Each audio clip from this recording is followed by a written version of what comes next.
4 minute, त्यसपछि माननीय अंकिता ठाकुर।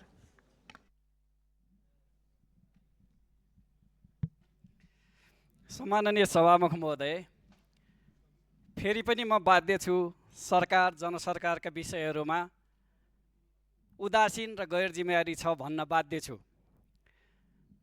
यस्तो झरीमा मान्छे ग्यासको लागि लाइन लागेर भिजिराखेका छन् लाइनमा, सडकमा, सरकारलाई त्यसको प्रवाह छैन। किसानहरूले मल खोजिरहेका छन्, मलको चरम अभाव छ, सरकारलाई त्यसको प्रवाह छैन।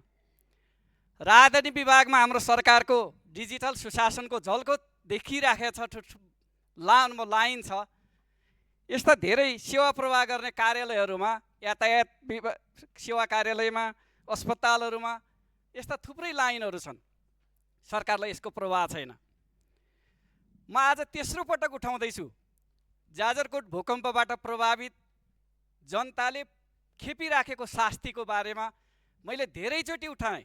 आज तेस्रो पटक सरकारलाई भन्दैछु, सरकारले यसप्रति पनि कुनै वास्ता गरिराखेको छैन।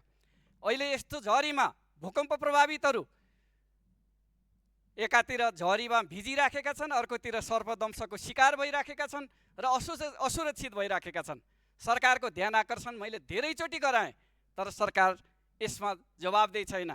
गृह मन्त्रालयमा म पटक पटक गृह मन्त्रालयमा पुगेँ, गृहमन्त्रीज्यूले त यसमा सरोकार लिनुभएको छैन। कम्तीमा मन्त्रालय मैले धेरैचोटि कोसिस गरेँ, यसमा गृह मन्त्रालयले चासो दिएको छैन। समस्या कार्यविधिमा आएर अड्किएको छ। सङ्घीय सरकारले बनाएको कार्यविधिले भूकम्प प्रभावितहरूलाई दिने अनुदान रोकेर बसेको छ। पैसा जम्मा भएको छ, पुनर्निर्माण प्राधिकरणको कोषमा पैसा छ, तर सरकार जनताले पैसा पाइराखेको छैन। पुनर्निर्माण गर्ने सरकारले दिने भनेको अनुदान सहायता प्राप्त गर्न सकेको छैन। त्यो समस्या प्रति सरकारको म फेरि पनि ध्यान आकर्षण गराउन चाहन्छु। सभामुख महोदय, कार्यविधिका केही जटिल प्रश्नहरू, केही निश्चित कुराहरू कार्यविधिमा अहिले संशोधन गर्ने हो भने समस्या सजिलै समाधान हुन सक्छ। विद्यमान कार्यविधिले विपदको घटना अघि कानुन बमोजिम अंशबन्ध भएको वा कानुन बमोजिम छुट्टी भिन्न बसेकालाई मात्र पुनर्निर्माण अनुदान प्राप्त गर्न सक्ने व्यवस्था गरेको छ। यो व्यवस्थाले व्यवहारिक रूपमा छुट्टी भिन्न भएर बसेका लाभग्राहीहरूलाई समेट्न सकेको छैन। यसले हजारौं लाभग्राहीहरू अहिले यो व्यवस्था अनुसार सम्बोधन हुन नसकेको परिस्थिति छ। यसलाई तत्काल व्यवहारिक रूपमा मानव छुट्टी भिन्न बसेका वास्तविक लाभग्राहीलाई समेटी अनुदान प्राप्त हुने व्यवस्था कार्यविधिमा गर्नुपर्छ। यसको लागि संशोधन गर्नु आवश्यक छ।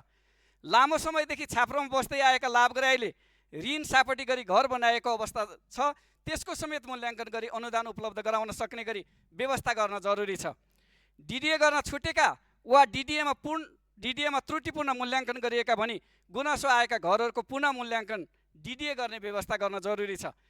विस्तृत क्षति मूल्याङ्कन डिडिए गर्ने, लाभग्राही कायम गर्ने र अनुदानका लागि सिधै सिफारिस गर्ने सम्पूर्ण जिम्मेवारी स्थानीय विपद व्यवस्थापन समितिलाई दिने व्यवस्था गर्न जरुरी छ।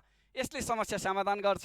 मैले बाध्यता व्यवस्थापूर्वक भन्दैछु सभामुख महोदय, आगामी 9 दिनभित्र सरकारले यसलाई जवाब दिएन, उपयुक्त कार्यविधि सच्याएन भने 9 दिनपछि व्यवस्थापूर्वक भन्न चाहन्छु। यही संसदमा एउटा जनप्रतिनिधिको हैसियतले मैले धर्ना दिनेछु, यही संसदमा धर्ना दिनेछु। मेरो यो भनाइ हो।